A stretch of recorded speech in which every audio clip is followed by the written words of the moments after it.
KTG, berjumpa kembali dengan saya Riana dari PT Kencana Tiara Gemilang atau KTG Indonesia.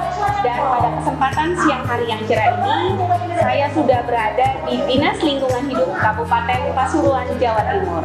Dan ada tamu istimewa di sebelah kanan saya. Silakan perkenalkan diri. Ya, terima kasih. Ya.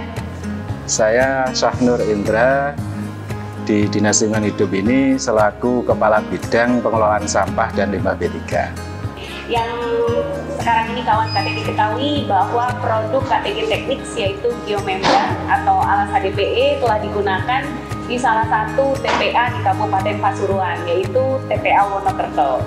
Dan pada kesempatan ini saya akan wawancara singkat dengan Bapak Syahnur. Kemudian beliau ini yang mengawasi ya Pak ya proses pembangunan TPA Wonokerto. Oke, saya minta waktunya sedikit ya Pak untuk wawancara. Ya, silakan. Oke Pak, yang banyak ingin ditanyakan oleh kawan KTG saat ini, apa saja Pak yang menjadi pertimbangan untuk pihak DLH untuk memilih lokasi TPA, terutama TPA Wonokerto ini?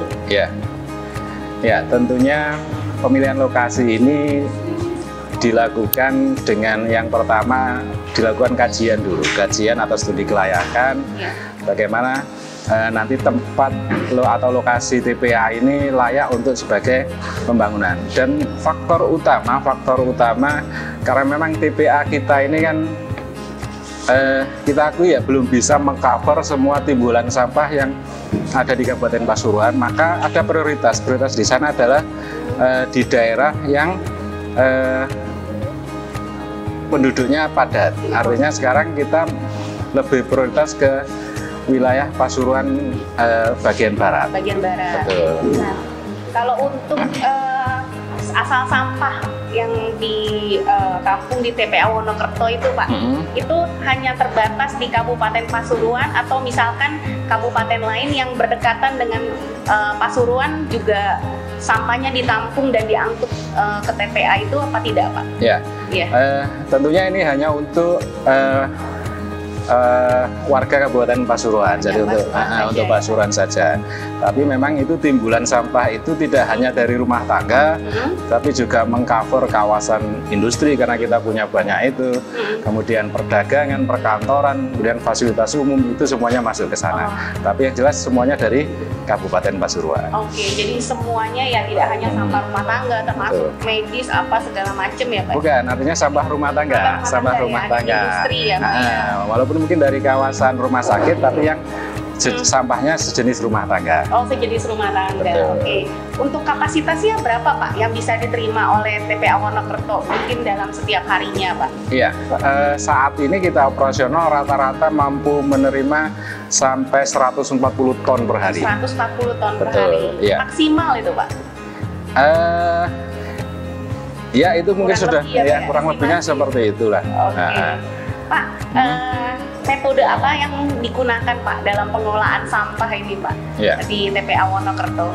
Ya, saat ini kita menggunakan metode control landfill ya. Jadi setiap harinya sampah datang, kita ratakan, kemudian kita padatkan, dan setiap hari kita tutup dengan terpal. Ya, kita harapkan nanti terjadi proses anaerobic composting untuk menguraikan residu-residu organik yang ada di sana. Kemudian nanti setiap 7 hari sekali kita uruk dengan tanah. Jadi ada pengelolaannya setiap 7 hari sekali. Betul, ya Pak ya? Betul. Oke, Pak, selama ini pengaruh TPA Wonokerto terhadap lingkungan sekitar Pak, mungkin dari faktor kenyamanan, terus ada mungkin pencemaran air, pencemaran air tanah ya Pak ya, udara di lingkungan sekitar, pengaruhnya seperti apa Pak? Atau selama ini tidak ada masalah gitu Pak? Iya, jadi mungkin karena TPA kita ini kan operasional mulai tahun 2021 kemarin ya, jadi saya pikir ini kan TPA baru terkait dengan masyarakat, tentunya kan ada hal yang baru. Kalau ngomong kenyamanan yang dulu mungkin tidak ada aktivitas terutama kendaraan sampah, sekarang ada kendaraan sampah, kan seperti itu. Artinya memang ada gangguan yang dirasakan masyarakat, ya pastilah seperti itu.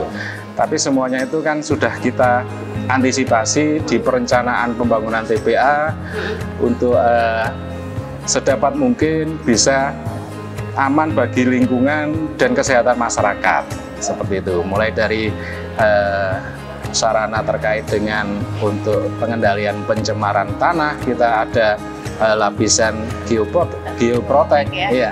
Kemudian juga untuk pengendalian pencemaran airnya kita ada IPA Lindi. Kemudian juga untuk pengendalian pencemaran udaranya kita ada rumah gas metan. Oh, rumah gas metan. Oh, jadi sampai saat ini TPA Wonokerto tidak hanya pengelolaan sampah, tapi gasnya juga sudah dikelola ya Pak ya? Iya, karena memang itu kan ketentuan dasar ya. Jadi ketentuan yang harus dipenuhi oleh TPA. Jadi sarana perlindungan lingkungan ini yang mulai dari perlindungan terhadap pencemaran tanah, pencemaran air, dan pencemaran udara, ini kan harus juga dipenuhi, termasuk TPA kita di Wonokerto ini. Oke, baik. Pak, berarti penggunaan produk Geoprotek Geomember ini berarti sudah bisa mengendalikan ya Pak ya pencemaran air tanah di TPA Wonokerto sampai sejauh ini Pak? Ya, memang ini kan salah satu cara kita agar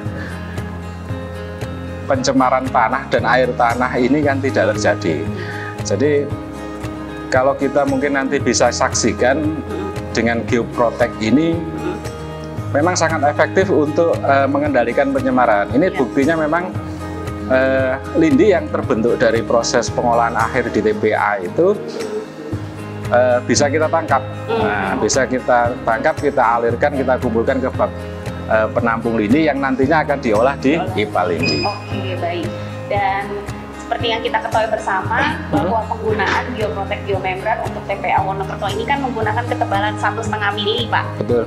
Kira-kira apakah ada standarnya Pak perencanaan untuk penggunaan ketebalan ini di ketebalan 1,5 mili Pak? Ya, jadi memang kan ada persyaratan terkait dengan permeabilitas tanah. Kebetulan lokasi TPA kita secara teknologi, secara alami memang permeabilitasnya cukup tinggi. Nah, sehingga kita memang cukup menggunakan dengan 1,5 mili itu saja. Tapi di TPA kita selain Geoprotek itu kita juga memberikan lapisan dasar berupa tanah lempung yang dipadatkan, sehingga mudah-mudahan ini bisa benar-benar bisa melindungi pengendalian pencemaran terhadap tanah ya Pak ya. Betul. Jadi Pak, akhir kata harapan kedepannya apa Pak dengan adanya TPA Wonokerto ini terutama bagi kehidupan masyarakat di Kabupaten Pasuruan Pak? Iya, tentunya yang kita harapkan adalah ini bisa bermanfaat, karena ini adalah salah satu tahapan dalam pengelolaan sampah untuk proses akhir pengembalian sampah ke alam ya. Yang pertama tentunya kita mengharapkan ini bisa beroperasional dengan baik sesuai dengan prosedur yang sudah kita tetapkan, sehingga tidak mencemari lingkungan dan kesehatan masyarakat. Yang kedua tentunya karena sampah ini sebenarnya kan ternyata juga bisa menjadi manfaat. Nah, ini masyarakat juga kita harapkan juga bisa ada nilai manfaat dari keberadaan TPA di sana. Mungkin itu yang bisa kami sampaikan. Baik, kawan KTG ini mungkin sebagai penutup ya Pak ya. Mungkin banyak kabupaten kota lain di Indonesia yang sistem pengelolaan sampahnya belum menggunakan sanitary landfill, yang menggunakan geomembran ya Pak ya. Mungkin Bapak bisa bantu rekomendasikan Pak pengalaman Bapak, keuntungannya dengan sistem TPA atau sanitary landfill yang sudah menggunakan geomembran sebagai alas kedap. Ya, mungkin bagi teman-teman di daerah lain yang masih belum menggunakan Geoprotek atau mungkin TPA-nya masih tradisional, masih kumpul, timbun gitu saja. Karena ini kan kewajiban pemerintah daerah untuk menyiapkan TPA yang aman bagi lingkungan dan kesehatan. Nah, salah satunya adalah nanti ya harus dilapisi dengan Geoprotek ini untuk melindungi kualitas tanah agar tidak tercemar oleh aktivitas pembuangan sampah ini. Mungkin itu yang bisa kami sampaikan.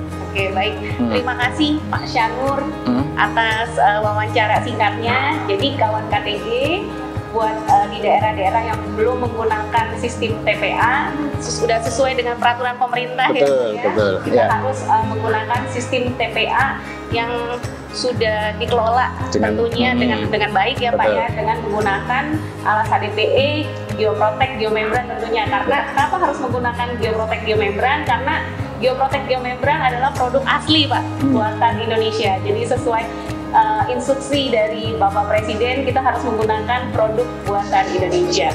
Baik, terima kasih Pak. Ya, sama-sama. Sama-sama.